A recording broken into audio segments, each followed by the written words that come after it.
प्रताप जी, दिल्ली से। हरिवंश महाराज जी। गुरुदेव, जब हम किसी के बारे में ज्यादा सोचते हैं या फिर किसी को बार बार देखते हैं तो वो चीज किसी ना किसी दिन हमारे सपने में अवश्य दिखाई देती है। लेकिन गुरुदेव, जब वही हम भगवान की लीलाएं देखते हैं या फिर उनका ज्यादा स्मरण करते हैं तो भगवान उसी रूप में स्वप्न में क्यों नहीं आ रहे महाराज जी? ऐसा नहीं करते। भगवान की ज्यादा लीलाएं सुनना और भगवान के लिए ज्यादा चिंतन करना, ये तो तुम महापुरुष हो जाओ। तुम साधारण बात समझते हो? केवल प्रश्न करना सहज है। भगवान की लीलाओं को ज्यादा सुनना और भगवान की लीलाओं का ज्यादा चिंतन करना और भगवान का नाम चिंतन करना, और फिर ये अधूरापन होना कि भगवान की लीलाएं हमारे स्वप्न में नहीं आती, कैसी बात करते हो? कितना भजन करते हो, कितनी लीलाएं पढ़ते हो, कौन से पुराण का अध्ययन कर लिया, कौन से शास्त्रों को श्रवण कर लिया? बोलो, कौन से बैठ करके संत चरणों में तुमने सब शास्त्रों का श्रवण किया? कितना नाम जप करते हो, कितना कीर्तन करते हो, कितने घंटे शास्त्र स्वाध्याय करते हो? केवल बच्चा प्रश्न कर लेना सहज होता है, ऐसे मर्यादा भगवान की लीला की खंडित होती है। यहाँ तो ऐसा लगता है कि जगे ना, सोते ही रहे।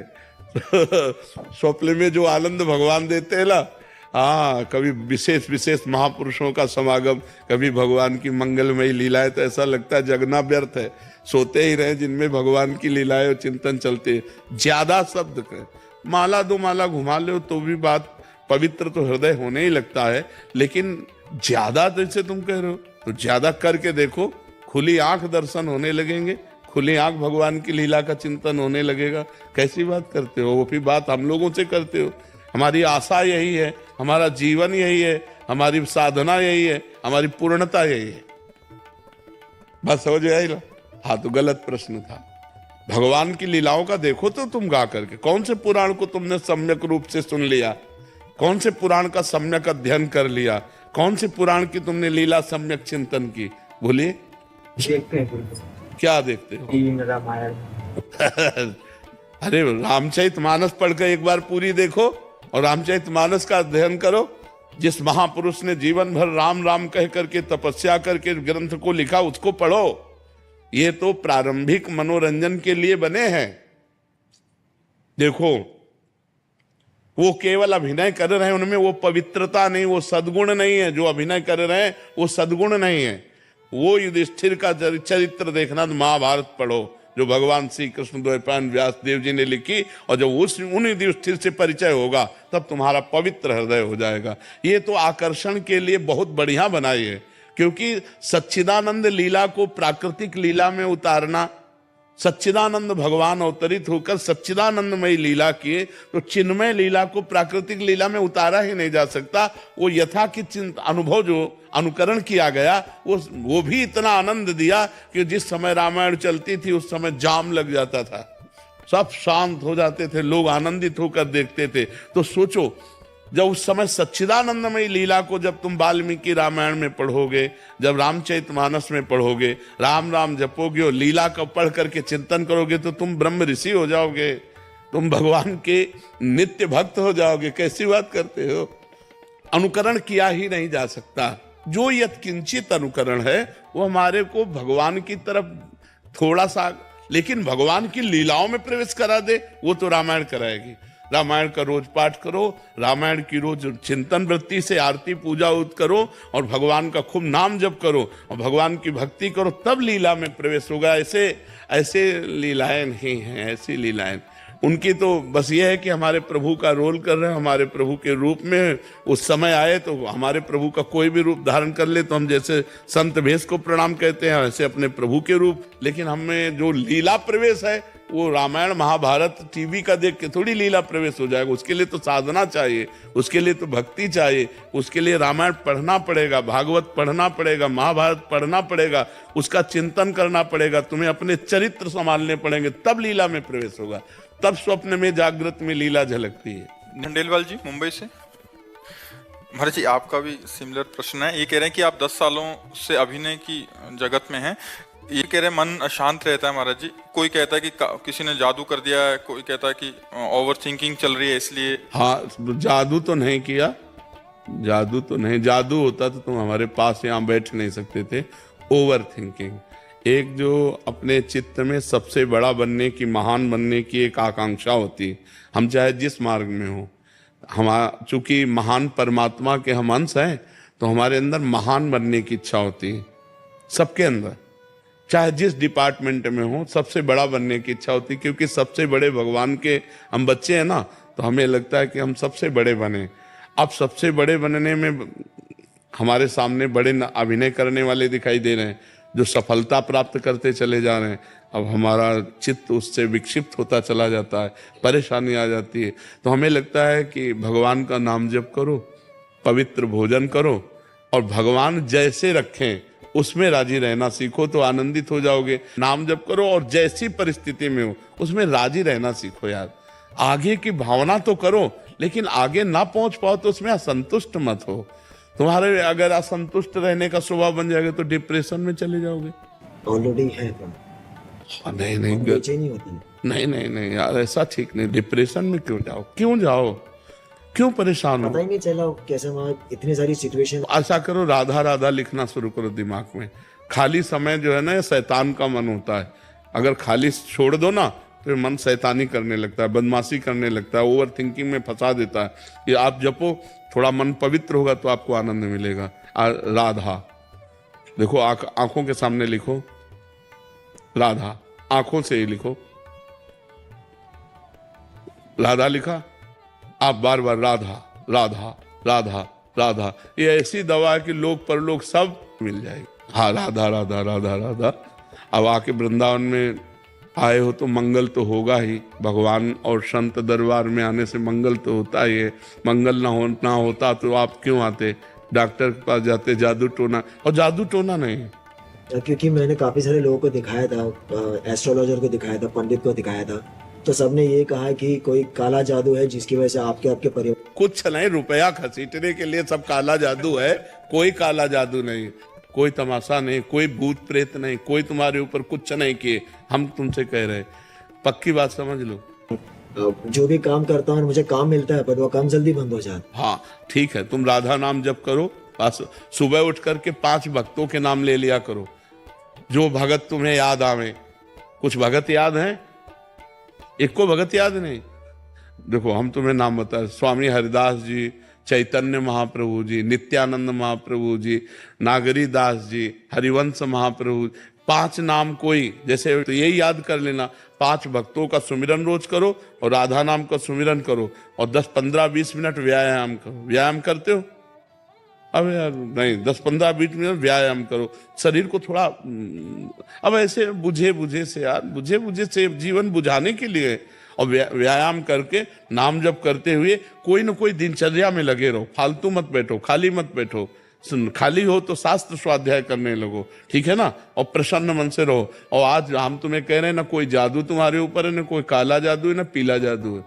नहीं, कोई जादू नहीं। हम तुम्हें जो बता रहे हो मान लो, कोई जादू नहीं। किसी की बात मत मानना। जो झाड़ फूक करवाए कुछ फर्क पड़ा? जब भाई ले तो फर्क क्या पड़ेगा? फिर करवाया नहीं। अरे यार, अगर तुम ऐसी जगह फंस जाओगे तो नींबू की तरह निचोड़ लेंगे, होगा कुछ नहीं। केवल रुपया लेने के लिए सब होता है। कोई काला पीला जादू नहीं होता। नाम जप करो, काला पीला जादू कुछ नहीं कर सकता। ऐसे देखो, हम तुम्हें बताएं, जैसे हम तुम्हारा बुरा चाहें और तुम नाम जप कर रहे हो, तुम्हारा बुरा होना नहीं है, तो हम लाख चाहे नहीं हो सकता। अगर तुम्हारा बुरा होना है और मेरी चाह हुई और दोनों मिल गई तो वो तुक्का लग गया। मेरी चाह से तुम्हारा बुरा नहीं हुआ। कौन काहू के सुख दुख कर दाता, निज कृत कर्म भोग सुन भ्राता। खिलवाड़ का विषय थोड़ी, भगवान का भजन है। भगवान के हम लोग ऐसे रहते हैं क्योंकि भगवत बल है, भगवान का भजन का बल है। अगर तुम दुष्टता के ऊपर उतर जाओ तो फिर हमारी एक आया था, हमने कई बार बताया सत्संग में, वो गाड़ी से आया, वहां जूते पहन के नहीं जाया जाता था। हम बैठे थे, सैनपुर में था, तो हमने कहा कि भाई ये मोटरसाइकिल रोक, जूते पहन के क्यों आ रहा है? और 8-10 लोग बैठे थे और वो कई कत्ल किए हुए था। तो हमारी तरफ ऐसे देखा जैसे कोई मुर्गे को देखता है हलाल करने के लिए, और वो गया, जूते उतार दिए और गया। फिर आया, जूता पहना और वहीं गाड़ी से। हम कहा या गाड़ी स्टार्ट नहीं होगी, बाहर होगी। गाड़ी स्टार्ट ही नहीं हुई, उसको घसीट के ले जाना पड़ा। भगवान वचन पूरा करते ना। अब वो जो गांव के लोग बैठे थे वो घबरा गए। उन्होंने कहा महाराज आपने बहुत गड़बड़ किया, आप यहाँ 2-4 संत रहते हो, ये कितने आदमियों को काट डाला है, इसका कोई बिगाड़ नहीं सकता। गंगा किनारे की बात थी। बोले यहाँ का बादशाह है और आपने बहुत गलत जगह। तो हम मन में तो सोचा कि गलत जगह इसने पंगा ले लिया है। सुबह हम गंगा स्नान करके अशोक वृक्ष के नीचे, उस समय भी जटाएं थी, और शांत पद्मासन में बैठे थे कि खुर खुर पत्तों में जूते की आवाज आती है ना, मुझे लगा कोई आ रहा है। तो तुरंत कनेक्शन लगा, हमका कल वाला वो पुरुष तो नहीं है। तो ऐसे देखा तो वही था।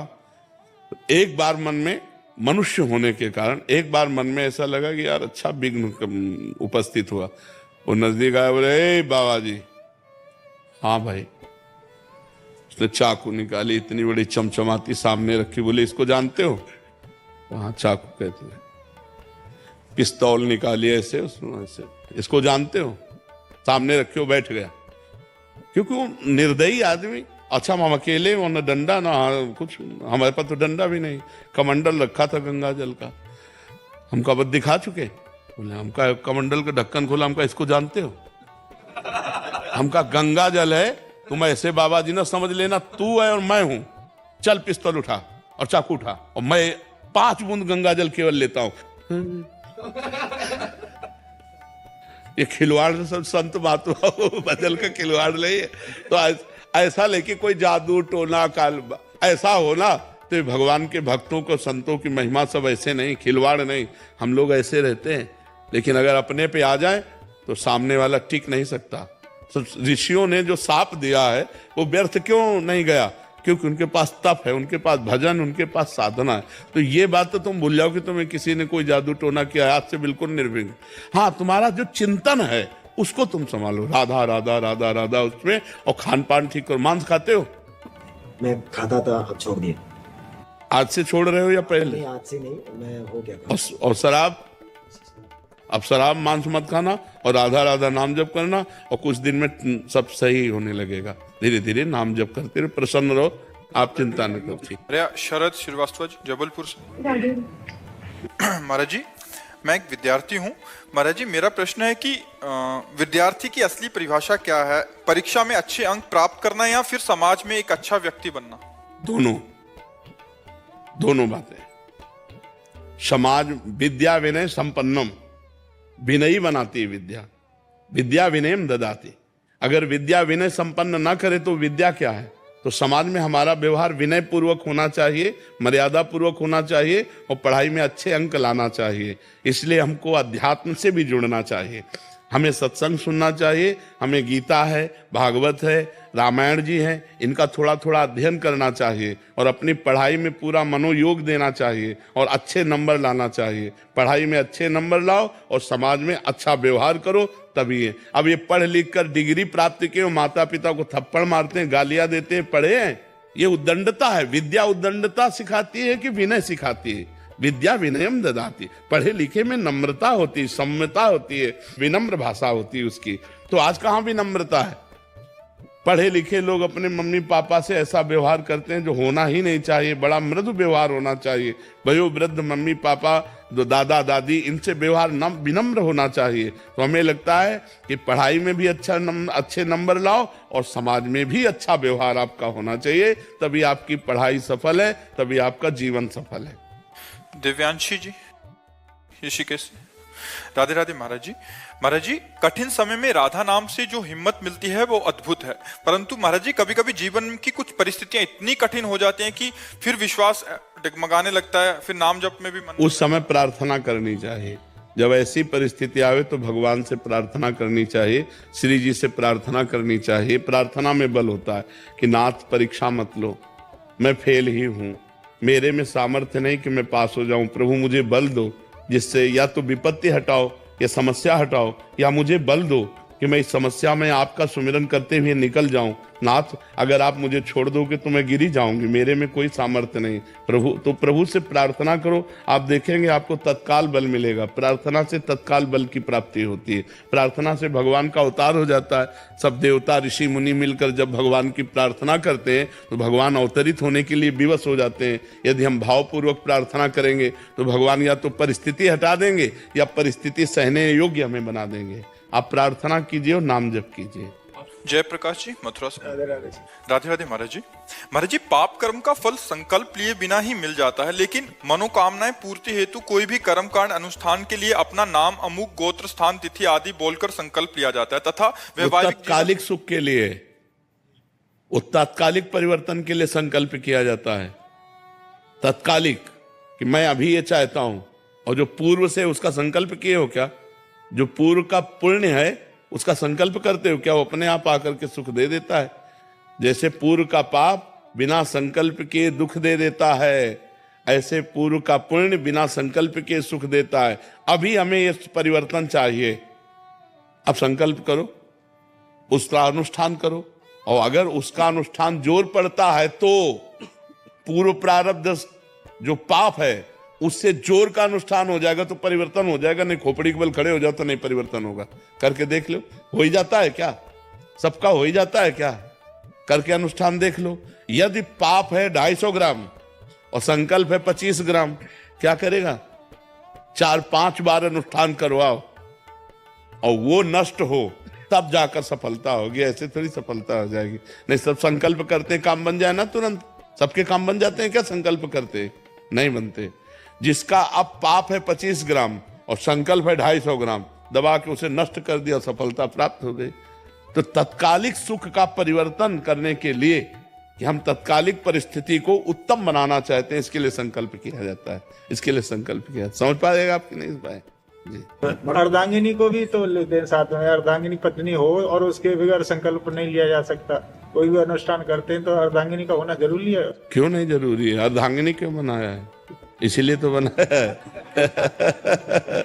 उसकी अनुमति जरूरी है। उसका देखो, जब राम जी सिया जी अंतर ध्यान हो गई ना भूमि पे, तो जब राम जी ने यज्ञ किया तो सोने की सीता बना करके वाम भाग में विराजमान किया, स्वर्ण की सीता वाम भाग में विराजमान करके तब यज्ञ किया। अर्धांगिनी इसीलिए अर्धांगिनी है कि उसके सत्संग में आने के लिए, जैसे आपके दर्शन करने गुरु जी के, तो अर्धांगिनी का आना जरूरी है? नहीं, ऐसा नहीं, ऐसा जरूरी नहीं। ऐसा संकल्पित कार्य, जैसे हम यज्ञ कर रहे हैं, हम जैसे साप्ताहिकी भागवत कर रहे हैं, कोई अनुष्ठान कर रहे हैं, तो उसमें अगर वो नहीं आना चाहती है तो उसके लिए आसन जरूरी है। हाँ, उसका एक अधिकार होता है और आप जो पुण्य करेंगे उसको फल प्राप्त होगा। अगर वो आपके अनुकूल चलती है तो, अगर वो प्रतिकूल चलती है, आपकी अवहेलना करती है, आपका अपमान करती है, निरादर करती है, तो पतिव्रत धर्म में है नहीं, तो उसको कहां से प्राप्त हो जाएगा। लेकिन उसका अधिकार है, वो अर्धांगिनी है, और ऐसा चाहिए कि उससे अनुमति लेकर के ही धर्म कार्य किए जाएं। उससे अनुमति, उसको इस बात का अधिकार मिलना चाहिए अर्धांगिनी का, और उसको सोचना चाहिए कि मेरे पति हैं, मेरे भगवान हैं, मुझे पूरा इनका सहयोग करना चाहिए। दोनों प्रेम से चलना चाहिए। लेकिन ये आज बड़ा असंभव है।